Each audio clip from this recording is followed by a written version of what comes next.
Aku pun tahu ku tak pernah sendiri, sebab Engkau Allah yang menggendongku. Tanganmu membelaiku, cintamu memuaskanku. Kau mengangkatku ke tempat yang tinggi. Janjimu seperti fajar pagi hari, dan tiada pernah terlambat bersinar. Cintamu seperti sungai yang mengalir, dan ku tahu betapa dalam kasih-Mu.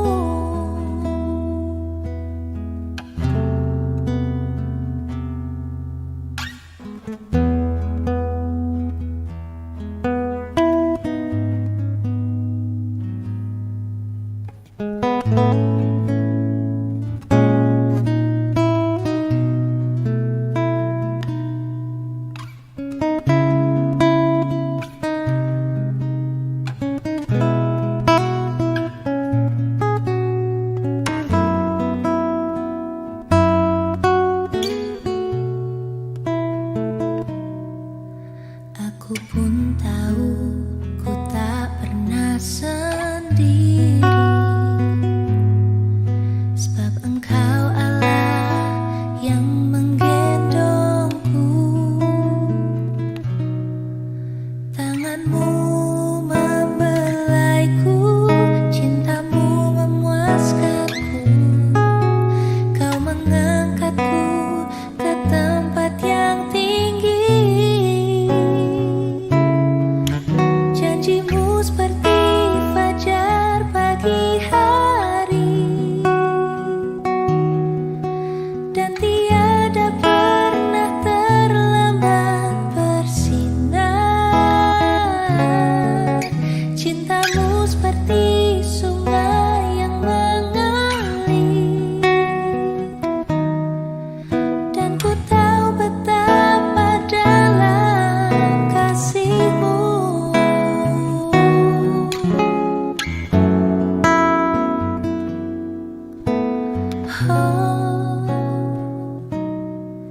Janjimu seperti fajar pagi hari, dan tiada pernah terlambat bersinar. Cintamu seperti sungai yang mengalir, dan ku tahu betapa dalam kasih-Mu. Dan ku tahu betapa dalam kasih-Mu.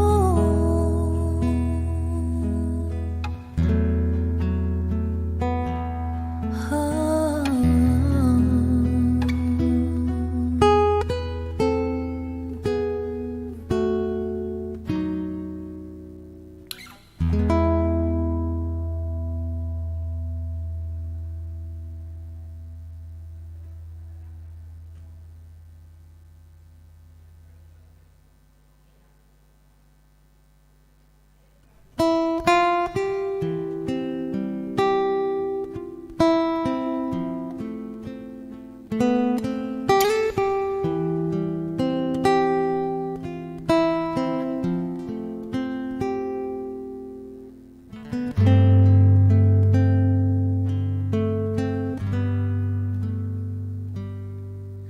Bapa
selalu hormatimu. Ajarku turut perintahmu, berikan ku hati untuk menyembahmu dan bersyukur setiap waktu. Seperti Bapa sayang anaknya, demikianlah Engkau mengasihiku. Kau jadikan biji matamu, Kau berikan semua yang ada padamu. Seperti Bapa sayang anaknya, demikianlah Kau menuntun langkahku. Hari depan indah Kau beri, rancanganmu yang terbaik bagiku.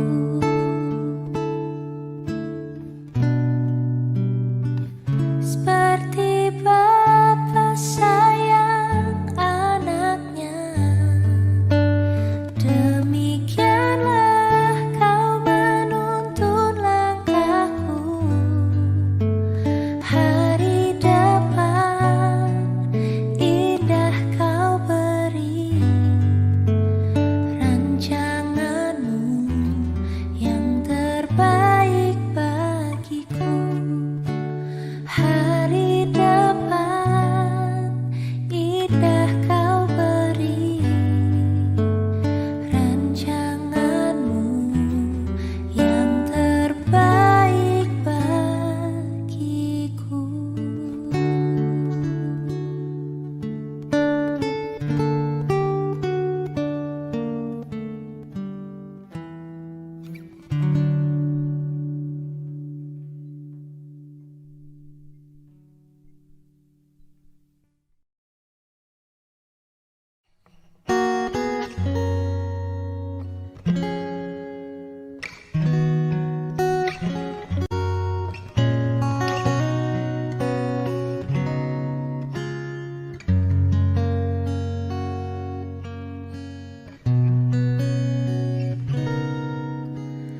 Tuhan, ku mau menyenangkan-Mu.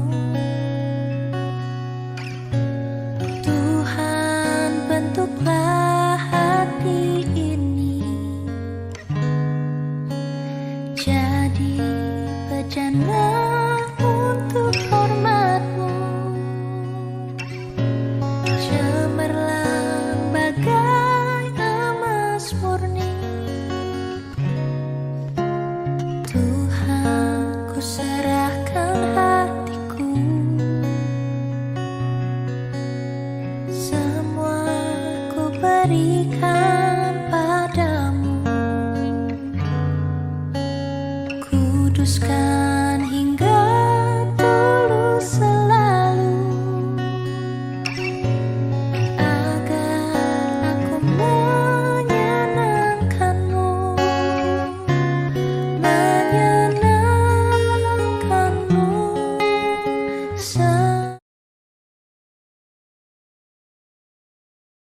Selamat kita oleh Yesus Kristus, Tuhan kita. Bagi Dialah kemuliaan, kebesaran, kekuatan, dan kuasa sebelum segala abad dan sekarang dan sampai selama-lamanya. Angkatlah hatimu kepada Allah dan percayalah bahwa pertolongan kita adalah dalam nama Tuhan, pencipta langit dan bumi dan segala isinya. Tuhan yang senantiasa menopang kehidupan gerejanya dan memeliharanya di dalam kasih karunia.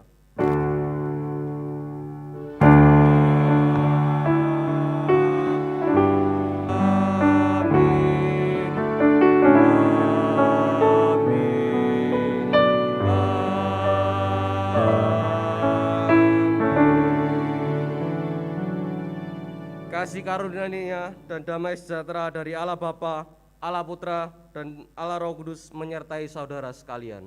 dan menyertai saudara juga. Allah yang kita sembah adalah Allah yang besar dan mulia. Keagungannya mengatasi langit dan bumi. Mari kita muliakan Allah kita yang Tritunggal itu dengan menyanyikan lagu Pujilah Allah.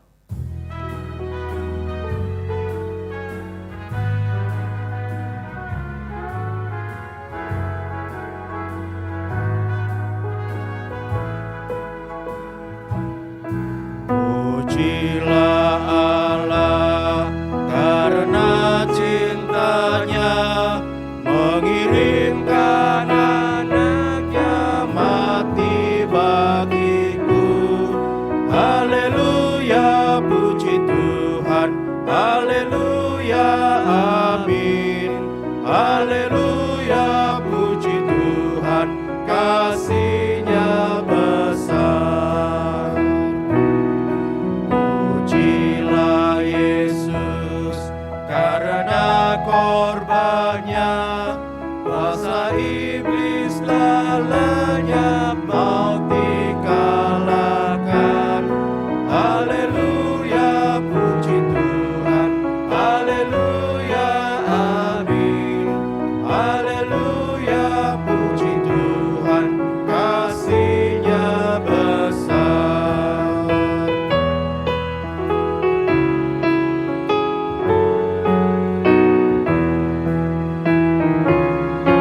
Puji Roh Kudus karena nur-Nya menerangi hatiku dan ubahkanku.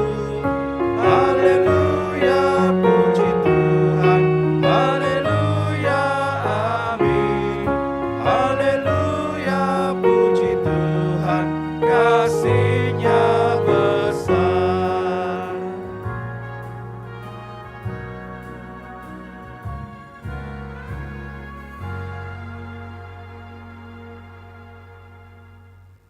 Introitus kita pada hari ini terambil dari Mazmur 62 ayat 2-3. Hanya dekat Allah saja aku tenang, daripadanya lah keselamatanku. Hanya Dialah gunung batuku dan keselamatanku, kota bentengku, aku tidak akan goyah. Jemaat dipersilakan duduk.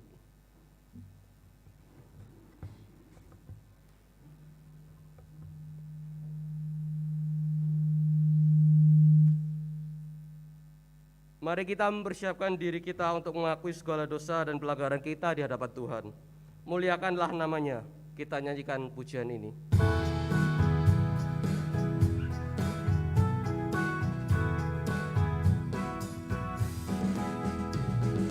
Tuhan Yesus mati bagiku, menghapus segala dosaku, beban dan sedih ditanggungnya. Puji namanya, muliakanlah namanya, muliakanlah namanya. Dosaku telah dihapuskannya. Puji namanya. Dari dosa sekarang bebaslah, Yesus tinggal dalam hatiku. Ku tak layak diberi anugerah. Puji namanya, muliakanlah namanya, muliakanlah namanya. Dosaku telah dihapuskannya. Puji namanya.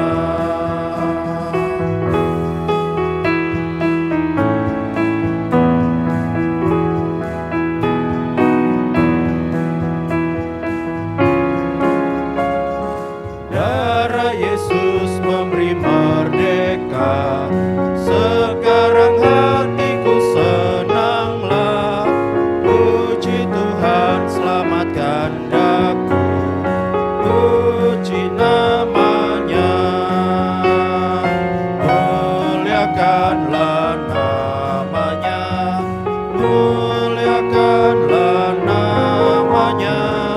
Dosaku telah dihapuskannya. puji namanya.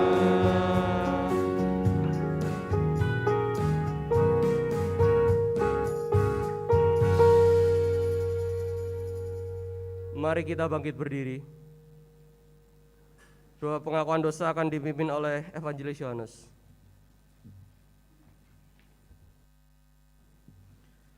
Mari kita berdoa.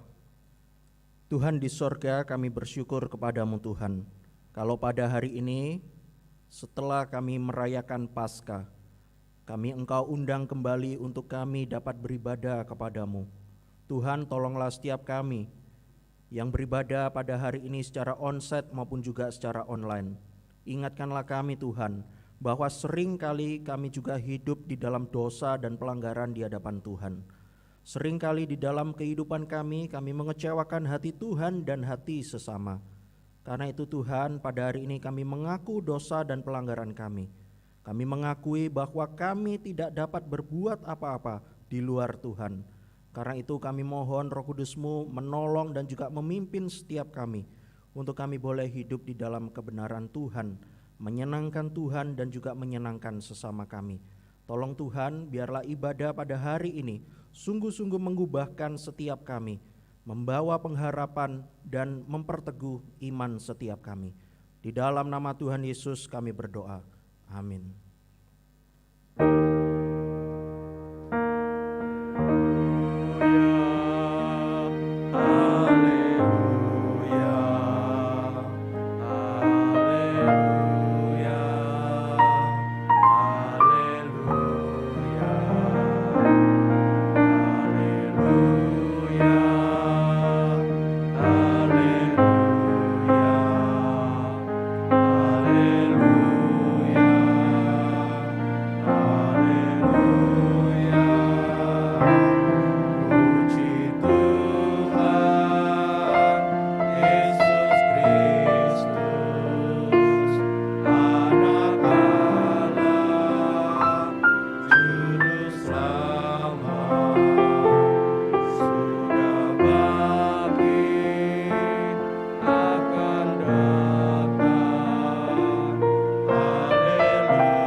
Berbahagialah setiap kita yang sudah mengaku dosanya di hadapan Tuhan. Dengarkanlah berita anugerah yang terambil dari Mazmur 51 ayat 3-4. Kasihanilah aku ya Allah, menurut kasih setiamu. Hapuskanlah pelanggaranku menurut rahmat-Mu yang besar. Bersihkanlah aku seluruhnya dari kesalahanku, dan tahirkanlah aku dari dosaku. Di dalam Yesus Kristus kita percaya bahwa kita sudah diperdamaikan dengan Allah. Mari kita juga berdamai dengan sesama kita dengan memberikan salam damai.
Dengarkanlah firman Tuhan yang menjadi petunjuk hidup baru kita sekalian, yang terambil dari Wahyu 2 ayat 10.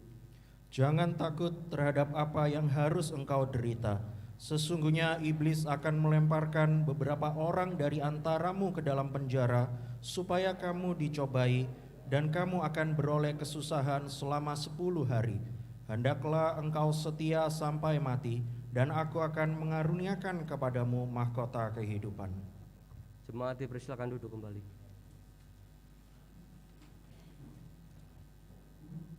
Siapa bertelinga, hendaklah ia mendengar apa yang dikatakan Roh kepada jemaat-jemaat. Barang siapa menang, ia tidak akan menderita apa-apa oleh kematian yang kedua. Sandar pada lengannya kekal, kita nyanyikan lagu ini.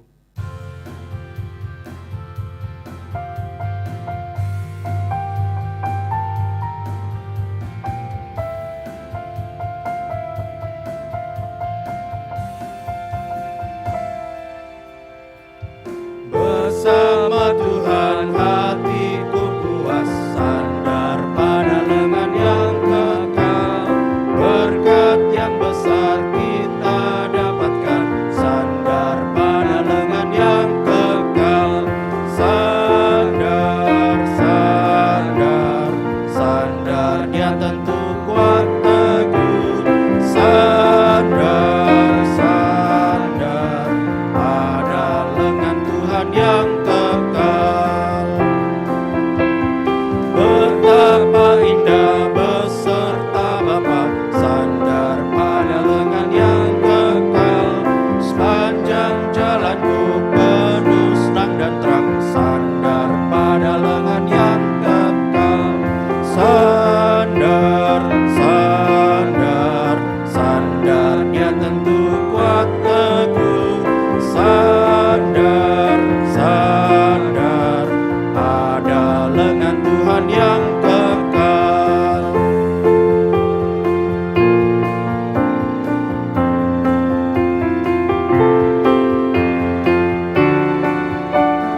Tiada ku takut, tiada ku gentar, sandar pada lengan yang kekal. Hatiku tenang, Tuhan menghantar, sandar pada lengan yang kekal. Sandar, sandar, sandar, dia tentu kuat teguh. Sandar, sandar, pada lengan Tuhan yang kekal.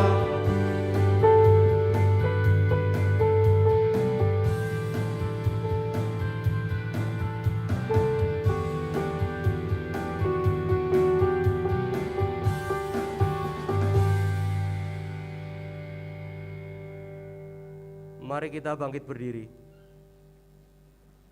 Bersama-sama dengan gereja sepanjang zaman dan abad, kita ikrarkan pengakuan iman kita seturut dengan pengakuan iman rasuli yang kita nyanyikan demikian.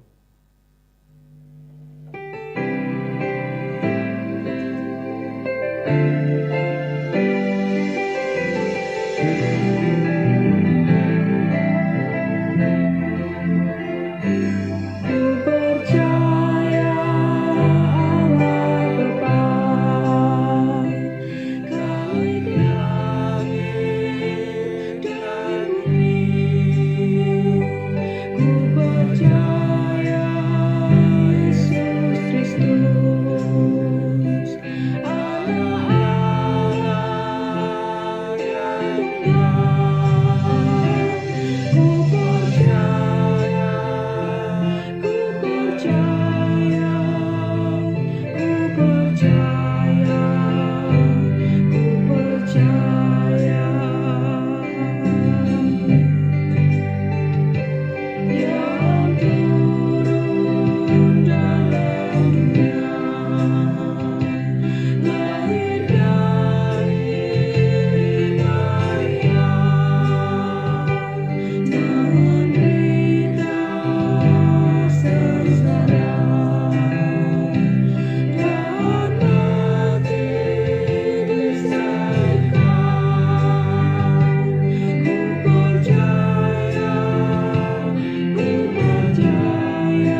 firman Tuhan oleh Evangelis Yohanes.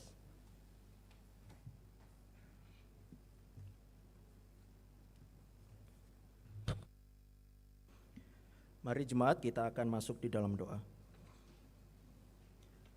Tuhan, kami mohon kepadamu untuk waktu ini kami akan belajar bersama-sama firman Tuhan. Tolonglah setiap kami, pimpin kami Tuhan, untuk kami boleh membacanya, kami boleh mengerti, bahkan kami boleh melakukan di dalam kehidupan kami. Kiranya firman-Mu yang diberitakan pada hari ini sungguh-sungguh mengubahkan hidup kami, memberikan pengharapan yang besar di dalam Tuhan. Di dalam nama Tuhan Yesus kami berdoa. Amin. Selamat pagi, Shalom Bapak Ibu. Bersyukur kepada Tuhan kalau minggu lalu kita boleh merayakan Paskah dan kita boleh semakin giat di dalam Tuhan. Hari ini kita akan merenungkan satu bagian firman Tuhan dari surat kepada jemaat di Smyrna. Susah tapi tidak goyah. Kita membuka Wahyu 2 ayat 8 sampai 11.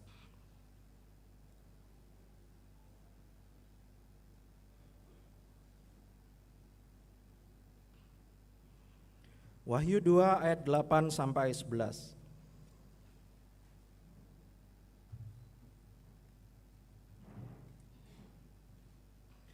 Kalau sudah menemukan, saya akan membacakan ayat-ayat ini.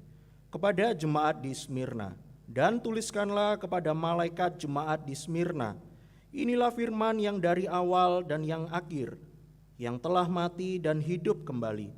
Aku tahu kesusahanmu dan kemiskinanmu, namun engkau kaya, dan fitnah mereka yang menyebut dirinya orang Yahudi, tetapi yang sebenarnya tidak demikian.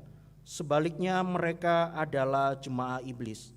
Jangan takut terhadap apa yang harus engkau derita.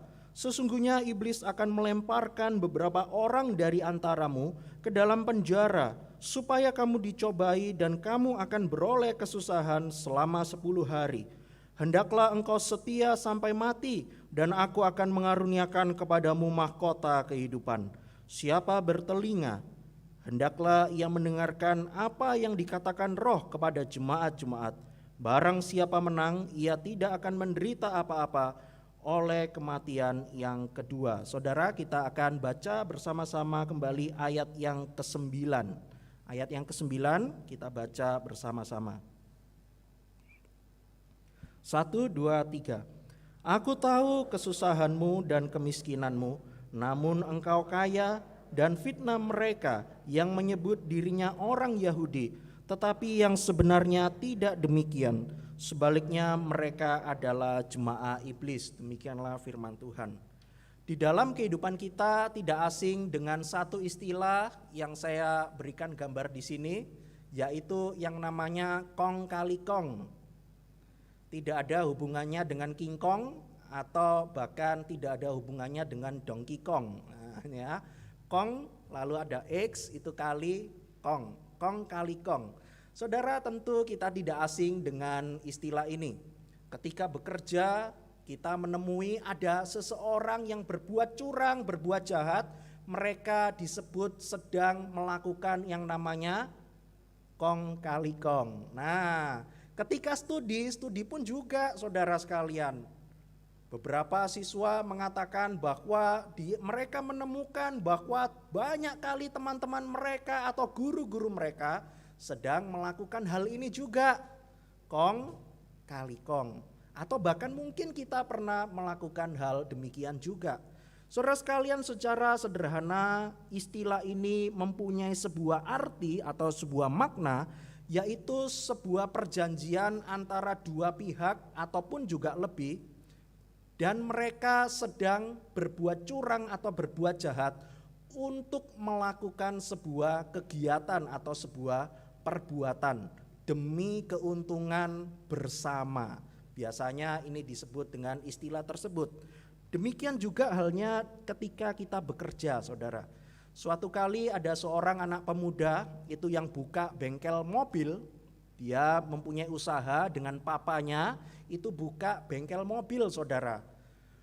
Ketika pemuda dan juga ayahnya ini bukanlah orang Kristen, tidak percaya kepada Tuhan Yesus, tetapi di dalam kehidupannya bahkan hampir setiap hari, bahkan setiap saat, mereka menemukan bahwa begitu banyak orang yang mengajak dirinya dan juga anaknya untuk melakukan kerjasama, yaitu yang pakai istilah kong kali kong tadi. Gimana caranya loh? Caranya adalah dengan disuruh membuat, biasanya apa? Nota kosong atau nota palsu, saudara sekalian. Nah, ketika pemuda ini dan juga ayahnya ini, padahal dia belum Kristen, dia belum percaya kepada Tuhan Yesus, tetapi dia mempunyai sebuah etika di dalam kehidupannya yang menolak dengan sungguh-sungguh yang namanya sebuah hal yang curang tadi, yang namanya kong kali kong. Beberapa sopir perusahaan atau bank ketika membetulkan mobil kantor atau mobil bank di bengkel tersebut, biasanya sopir ketika mengambil mobil yang sudah selesai diperbaiki akan melakukan sebuah hal, yaitu apa? Ayolah kok, minta nota lah, memang ini nota yang asli, tapi boleh ndak aku minta nota yang lain, nota kosong lah paling tidak, nanti saya tulis sendiri. Kalau engkau ndak mau, ndak apa-apa, buat saja nota yang kedua, asli ini ndak apa-apa, tetap saya ambil, tetapi tolonglah kok buat nota yang kedua, artinya dengan harga yang lebih tinggi daripada yang dia bayarkan kepada bengkel tersebut, dengan harapan supaya selisih harganya itu dapat diambil oleh si sopir itu yang memperbaiki mobil perusahaan tersebut. Saudara sekalian, beberapa kali engkau ini dan juga pemuda Kristen ini bertemu dengan hal semacam ini. Dia diajak kerjasama untuk berbuat curang tetapi tidak mau. Apa akibatnya, saudara sekalian? Akibatnya adalah bengkel ini semakin dibenci oleh kalangan-kalangan sopir yang ada di sebuah kota tersebut. Sopir-sopir enggan untuk memperbaiki mobil di bengkel tersebut. Karena apa?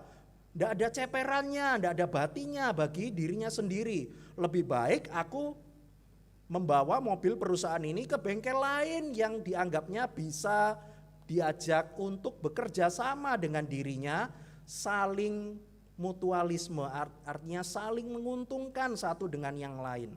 Saudara sekalian, akibatnya bengkelnya semakin sepi, padahal dia melakukan yang namanya kebenaran. Dia menolak apa yang namanya curang, tetapi justru hal tersebut membuat hidupnya semakin susah. Saudara sekalian, bukankah kita seringkali menghadapi hal ini?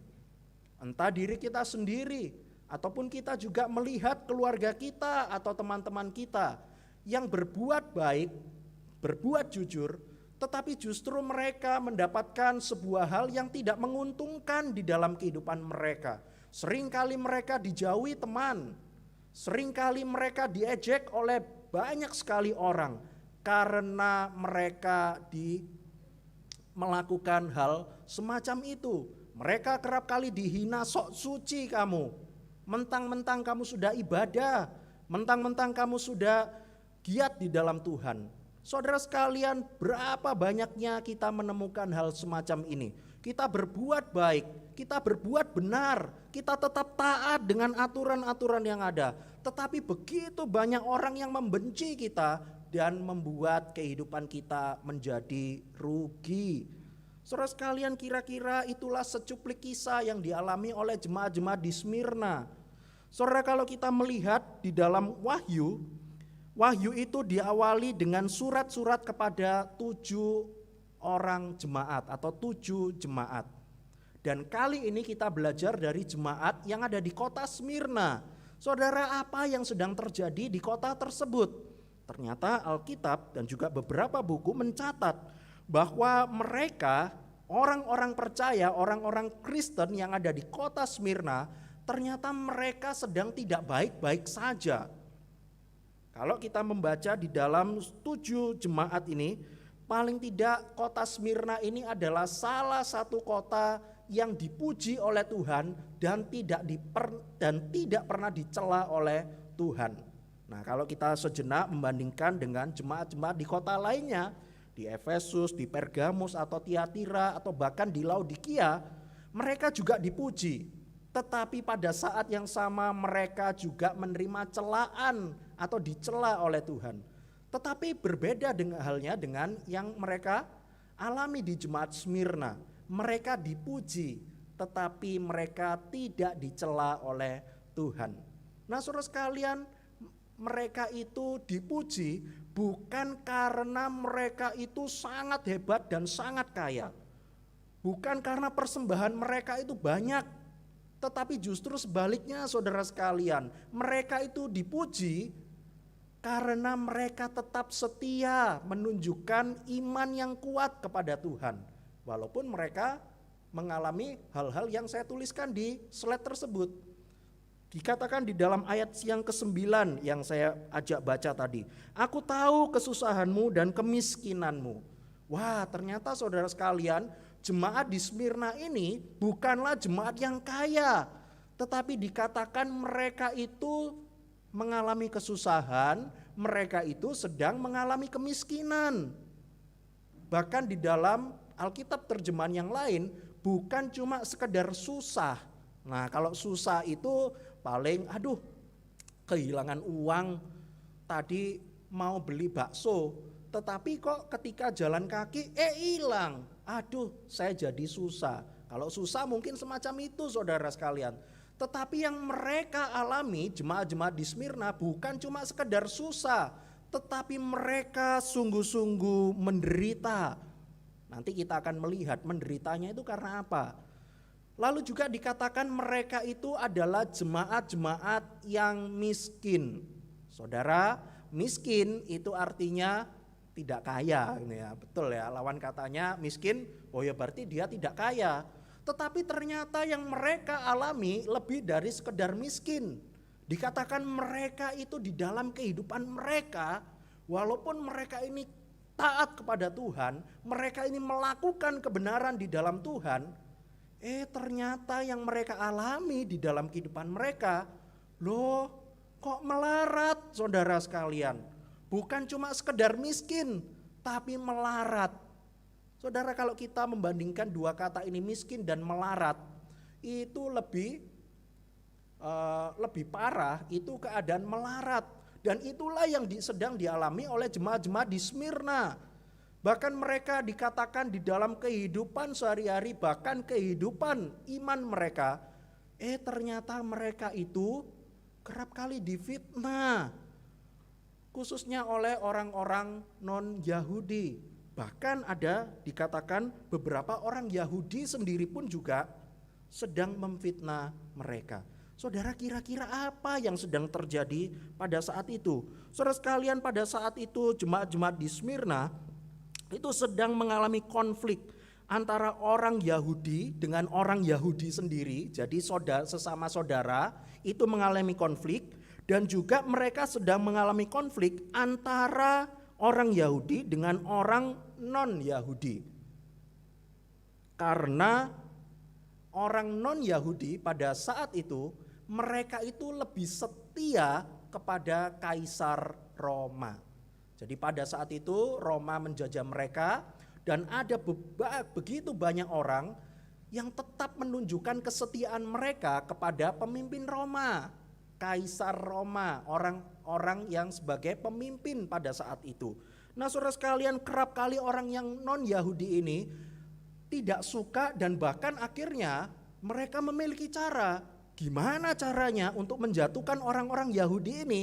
Salah satu caranya dengan cara memfitnah.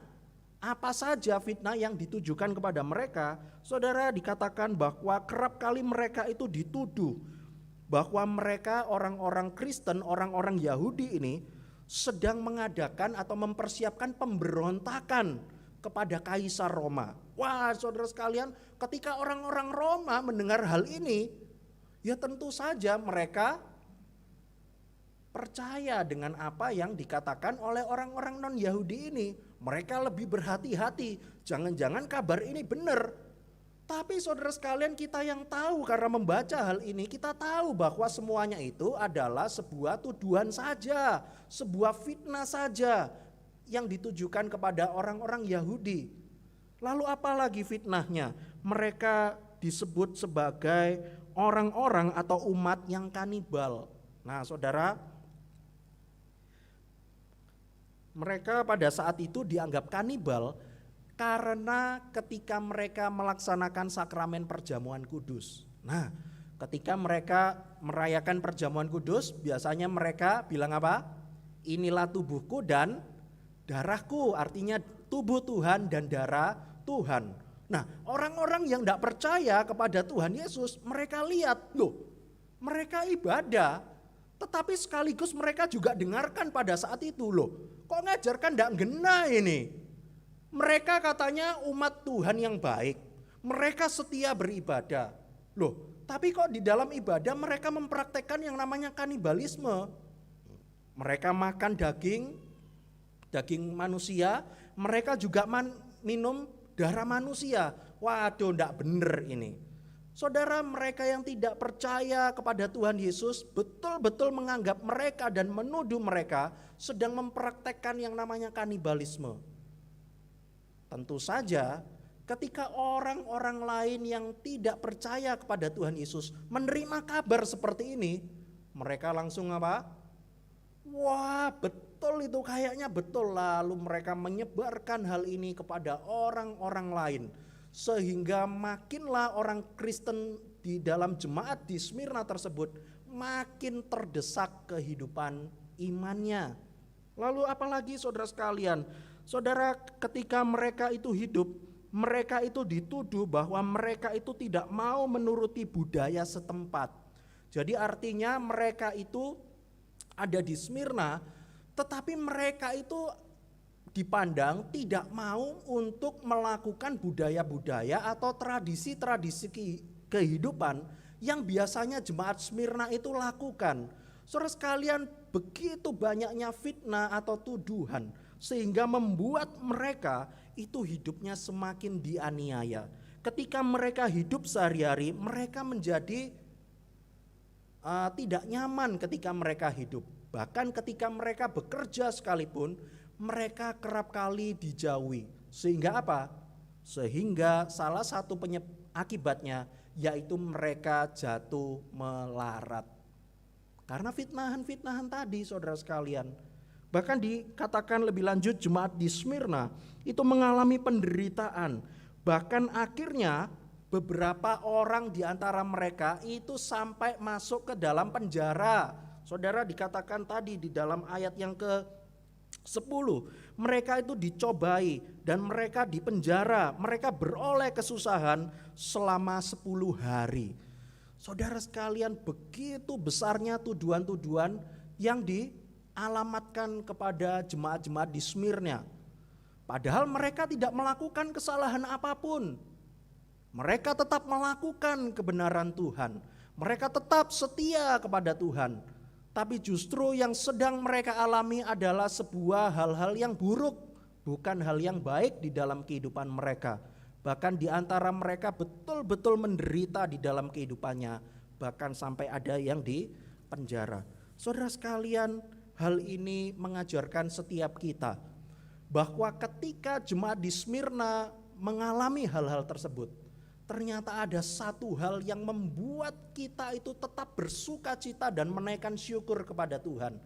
Karena apa?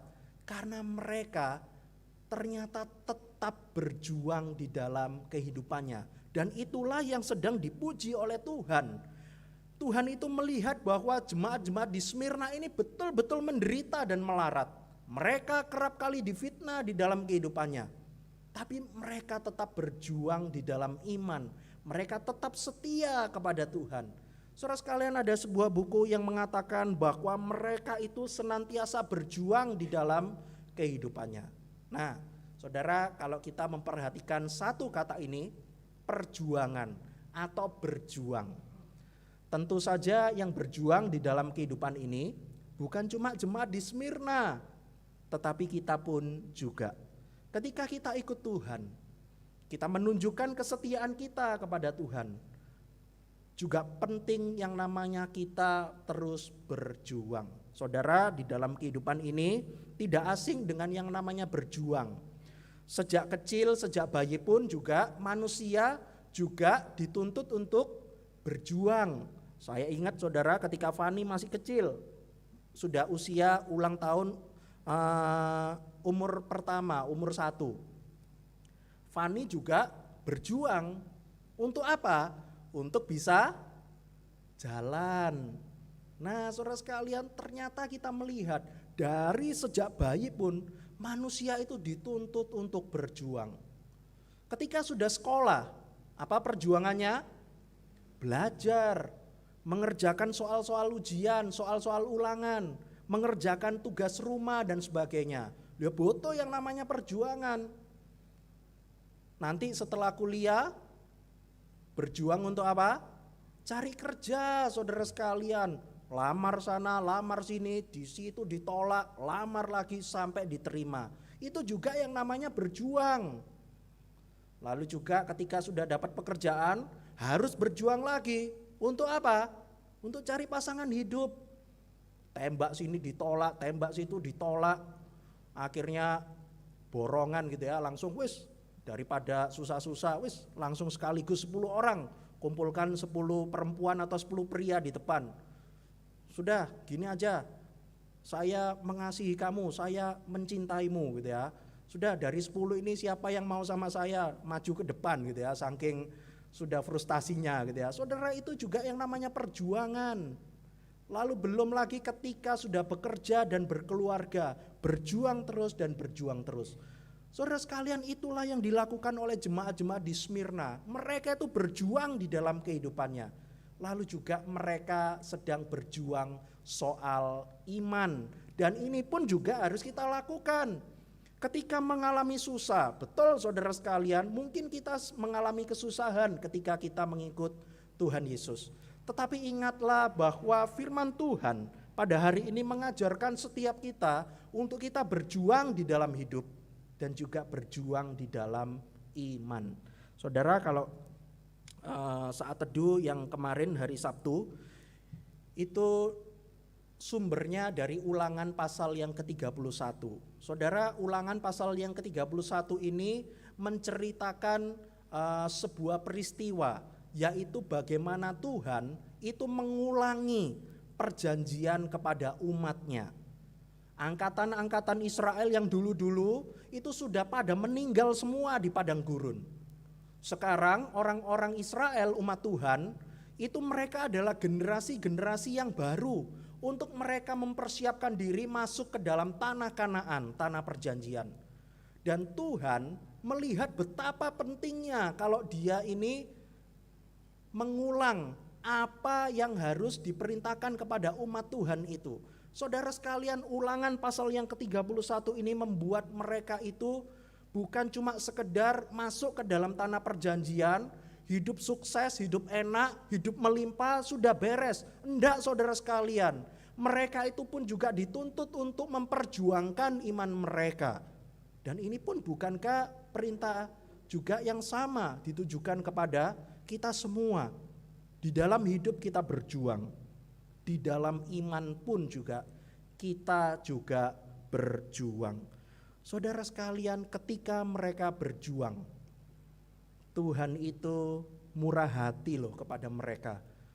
Tuhan itu tetap memberikan kekuatan dan penghiburan bagi jemaat di Smyrna. Seperti apa bentuknya? Saudara sekalian, kalau kita membaca di dalam ayat yang ke-10b, dikatakan di sana, hendaklah engkau setia sampai mati, dan aku akan mengaruniakan kepadamu mahkota kehidupan. Saudara sekalian, ternyata Tuhan itu tidak meninggalkan mereka. Jemaat di Smyrna ini tetap setia karena mereka itu dapat percaya bahwa Tuhan itu tetap ada mengontrol kehidupan mereka. Mereka itu juga percaya pada janji Tuhan yang dapat dipercaya. Saudara sekalian, mereka itu tetap setia, mereka itu tetap percaya bahwa Tuhan itu dapat dipercaya. Tuhan itu tetap mengontrol kehidupan mereka. Mereka akhirnya tetap mengarahkan mata mereka kepada Kristus dan kepada kesetiaan Kristus. Saudara sekalian, ini adalah sebuah hal yang luar biasa yang Tuhan kerjakan di dalam diri jemaat-jemaat di Smyrna. Karena itu di dalam ayat 10 tadi saya sudah membacakan tadi bahwa mereka diberikan kesetiaan. Saudara, mereka itu bisa setia itu bukan karena kehebatan mereka, tetapi karena Tuhan yang memampukan mereka untuk setia. Saudara, di dalam ayat yang ke-10b ini mengajarkan saya dan kita semua pada hari ini. Untuk apa? Ketika kita memikirkan, Tuhan, ketika aku beribadah, ketika aku hidup menunjukkan iman percayaku kepada Tuhan, kalau aku bisa setia, itu karena Tuhan yang memampukan saya. Itu karena Tuhan yang memampukan kita. Ada Roh Kudus yang senantiasa mengerjakan hal itu di dalam hati setiap kita. Karena itu saudara sekalian, jangan sombong, jangan sok tahu, jangan sok kuat bahwa wah tanpa Tuhan aku bisa kok. Jangan seperti itu. Firman Tuhan mengajarkan kita sekali lagi bahwa kita bisa setia, kita bisa berjuang di dalam hidup dan iman. Karena ada Tuhan sendiri yang memampukan dan bekerja di dalam kehidupan kita. Saudara, ketika kita susah, kita menderita, kita miskin, kita melarat, kita difitnah, kita mengalami hal-hal yang membuat kita dijauhi oleh begitu banyak orang. Ingatlah bahwa kita tetap harus berjuang di dalam Tuhan, dan ada Tuhan yang senantiasa dapat dipercaya dan tetap mengontrol kehidupan setiap kita. Saudara, suatu kali ada seorang anak kecil yang bercakap-cakap dengan mamanya untuk minta sebuah bola untuk dia bermain sepak bola. "Mah, aku kan hobinya sepak bola. Mah, tolong dong belikan aku bola sepak untuk saya bermain dengan teman-temanku, dan juga saya ingin melatih diriku supaya kelak ketika nanti aku dewasa, aku jadi pemain sepak bola yang hebat." Saudara, tetapi mamanya mengatakan hal ini kepada anaknya, "Nak, kamu tahu kan, untuk hidup sehari-hari saja susah. Bahkan sering kali kita makan cuma hanya sekali di dalam satu hari. Maaf ya nak, mama masih tidak dapat membelikan kamu bola." Saudara sekalian, anak itu akhirnya nurut dengan apa yang dikatakan oleh mamanya. Berselang beberapa hari kemudian, anaknya ini pun juga kembali tetap tanya kepada mamanya. Walaupun saat itu anaknya ini sudah tahu kondisi susahnya itu seperti apa. Kembali dia tanya, "Ma, sudah ada uang belum untuk saya beli bola sepak?" "Nak, kamu tahu mama masih belum punya uang. Nanti kalau Tuhan memberikan rezeki kepada mama, mama pasti belikan kepada kamu." Saudara sekalian, begitu seterusnya mamanya ini mengulang-ulang bahwa dia belum mampu untuk membelikan bola kepada anaknya.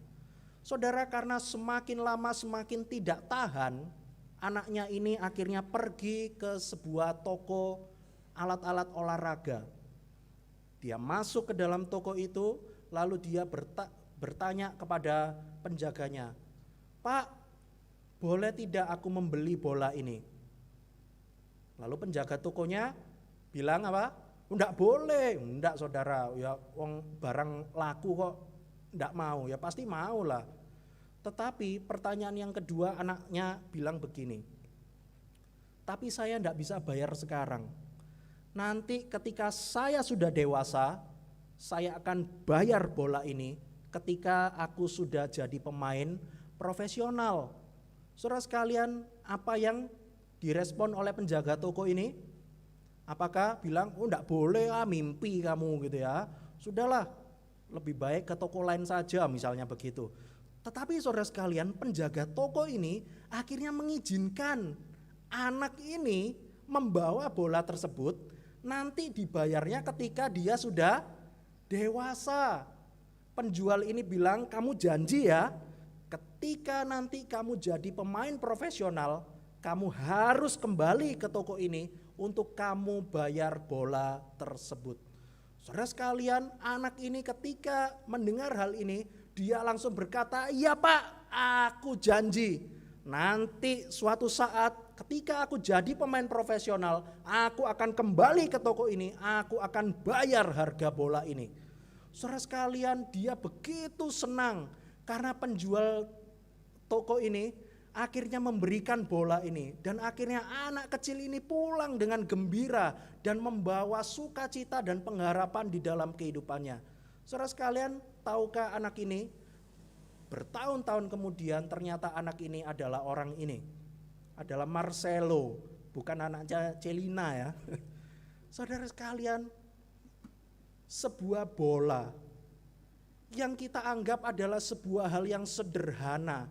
Mungkin kita bisa membeli 10 buah atau 20 buah. Tetapi bagi anak ini, Marcelo ini, pemain Real Madrid saudara sekalian, satu buah bola ini membawa sukacita dan membawa pengharapan di dalam kehidupan dia. Ketika dia susah, dia tidak dapat membeli bola. Ada seseorang yang memberikan bola ini kepadanya. Dia langsung hidupnya berubah saudara sekalian. Dia berubah dan akhirnya bertahun-tahun kemudian menjadi Marcelo seperti ini. Pada akhirnya ketika dia menjadi pemain profesional, dia akhirnya menepati janjinya. Dia pulang lagi ke Brasil untuk bisa datang ke toko itu, membeli semua bola yang ada di toko tersebut untuk diberikan kepada anak-anak miskin yang ada di Brasil. Saudara sekalian, kita bisa melihat sebuah bola dapat memberikan perubahan hidup di dalam kehidupan Marcelo. Dapat memberikan sebuah pengharapan yang besar.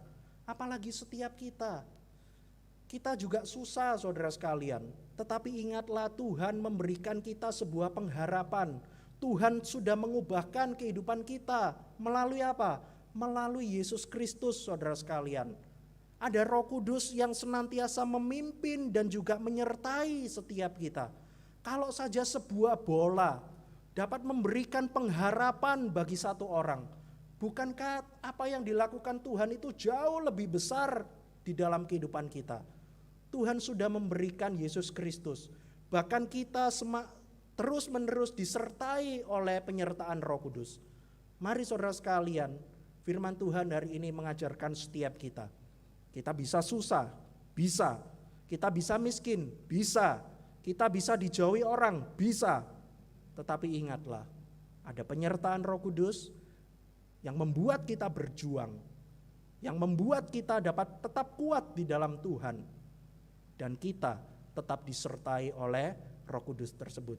Kiranya firman Tuhan hari ini mengajarkan setiap kita dan menguatkan setiap kita. Mari kita berdoa.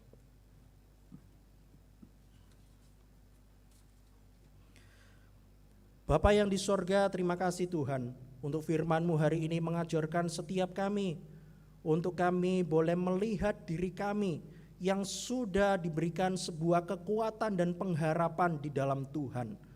Ketika kami mengalami kesusahan sepanjang kami hidup, tolonglah ajarkan kami Tuhan, ingatkan kami bahwa ada Roh Kudus-Mu yang selalu menyertai dan juga memimpin setiap kami, sehingga kami dapat dihiburkan, kami tetap dapat dikuatkan di dalam Tuhan saja.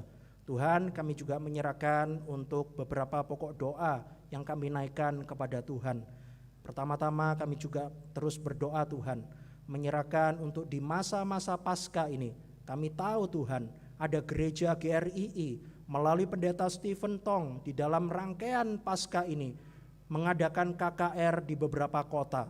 Beberapa waktu yang lalu pendeta Stephen Tong dan juga beberapa tim dari GRII dan juga STEMI itu mengadakan KKR Paskah di Sulawesi Utara.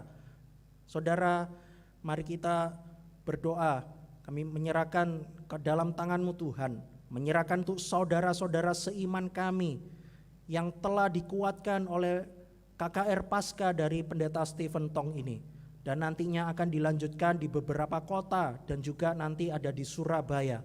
Kami mohon kepadamu Tuhan, KKR Paskah ini dapat berjalan dengan baik. para orang-orang yang datang untuk mendengarkan. Sekali lagi mereka menerima Injil Kristus untuk mereka dapat dikuatkan, mereka dapat menerima Yesus Kristus sebagai juru selamat di dalam kehidupan mereka.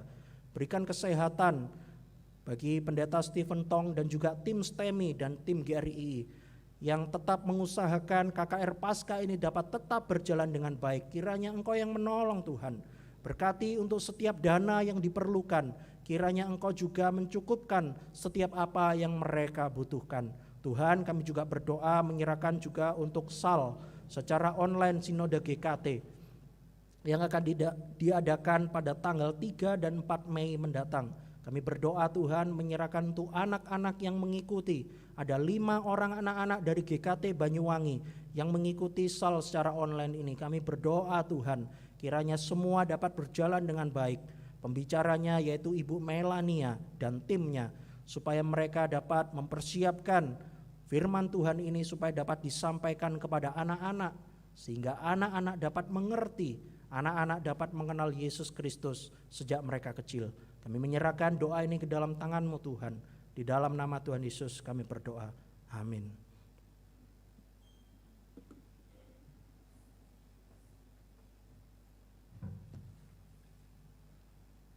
Mari kita bangkit berdiri.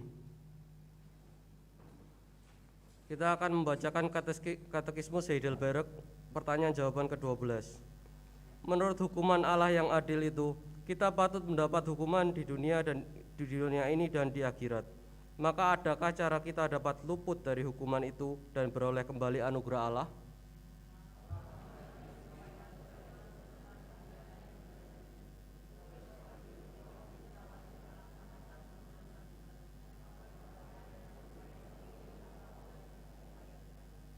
Jemaat dipersilakan duduk kembali.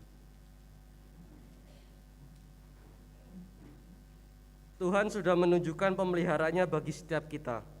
Karena itu, marilah kita membawa persembahan di hadapannya sebagai ungkapan syukur dan taat kepadanya. Lagu Sepanjang Jalan kita nyanyikan pujian ini.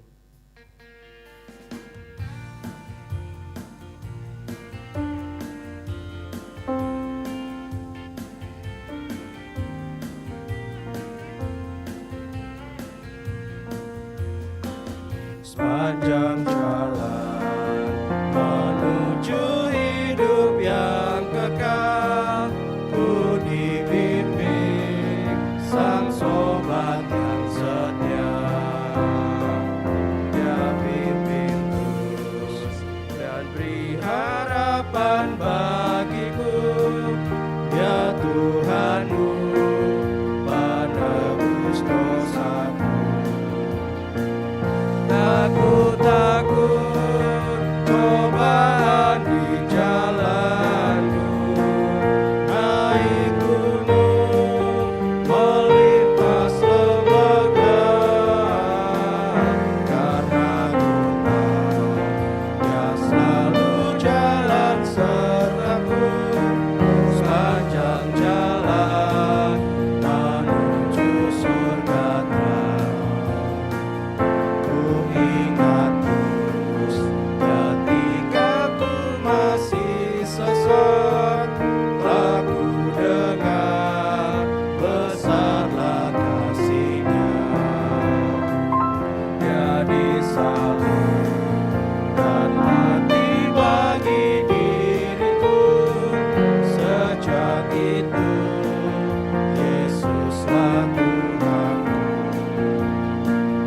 Takut cobaan di jalanku, naik gunung, melintas lembaga, karena ku tahu Dia selalu jalan sertaku. Sepanjang jalan menuju surga.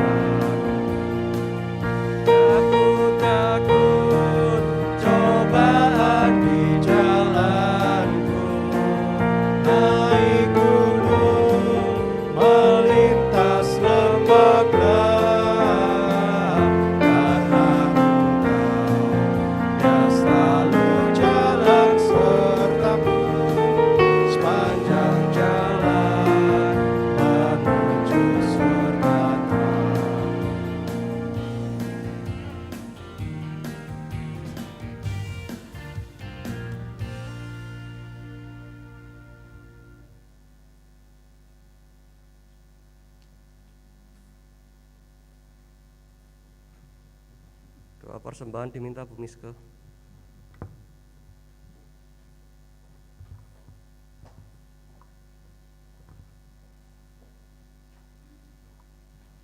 Mari kita berdoa. Tuhan, kami sungguh bersyukur Tuhan telah memberkati kami dan melindungi kami. Tuhan menyertai kami hingga pada hari ini. Pada pagi hari ini Tuhan, kami mau menyatakan syukur kami mau menyatakan ketaatan dan kepatuhan kami, hormat kami kepada Tuhan melalui persembahan yang kami bawa kepadamu.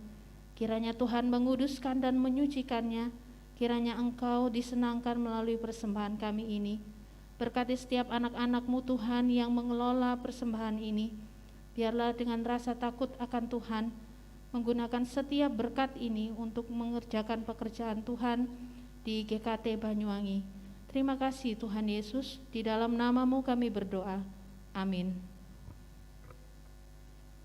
Warta jemaat disampaikan oleh salah seorang majelis.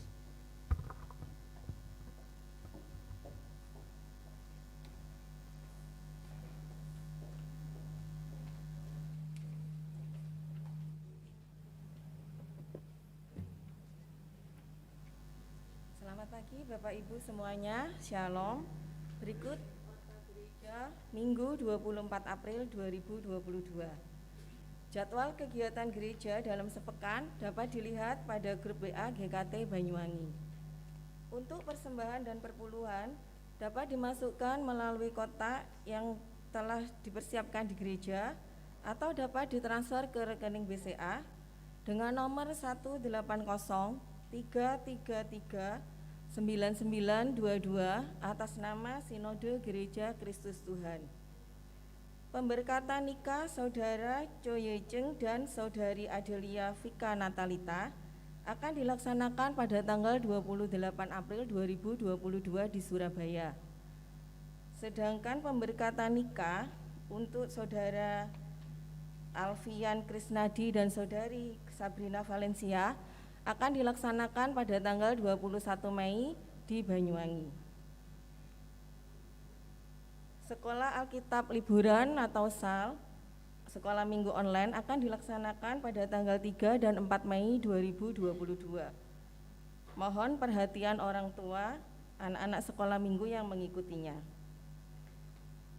Untuk ibadah umum minggu mulai bulan Mei 2022 akan dilaksanakan 2 kali, yaitu pada pukul 7 pagi dan pukul 4 sore.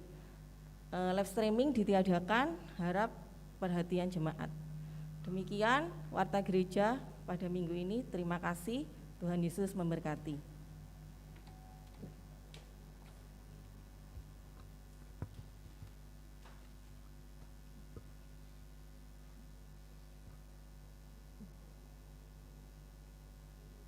Mari kita bangkit berdiri. Arahkanlah hatimu kepada Tuhan. Kami mengarahkan hati kami kepada Tuhan. Pulanglah dan hiduplah dalam ketaatan, kekudusan, dan persahabatan dengan semua orang. Kiranya Roh Kudus memberi kekuatan dan meneguhkan kami untuk hidup dalam ketaatan, kekudusan, dan persahabatan dengan semua orang. Bangunlah persekutuan yang saling menguatkan, meneguhkan, dan menyempurnakan, sehingga tercipta persahabatan yang benar dalam keluarga, gereja, dan masyarakat. Syukur kepada Allah. Terpujilah Tuhan. Kini dan selamanya. Doksologi berkat oleh Evangelis Yohanes.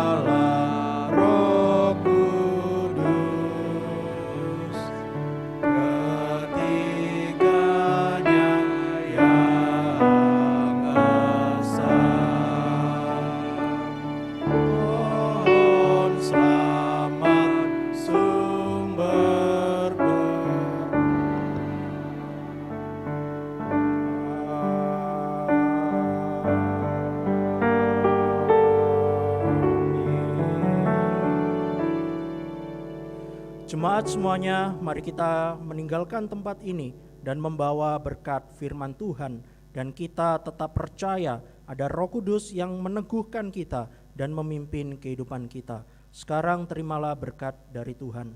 Kiranya kasih karunia dari Allah Bapa, keselamatan di dalam Yesus Kristus, kekuatan dan penghiburan dari Roh Kudus menyertai setiap kita dari sekarang sampai Kristus datang kembali. Amin.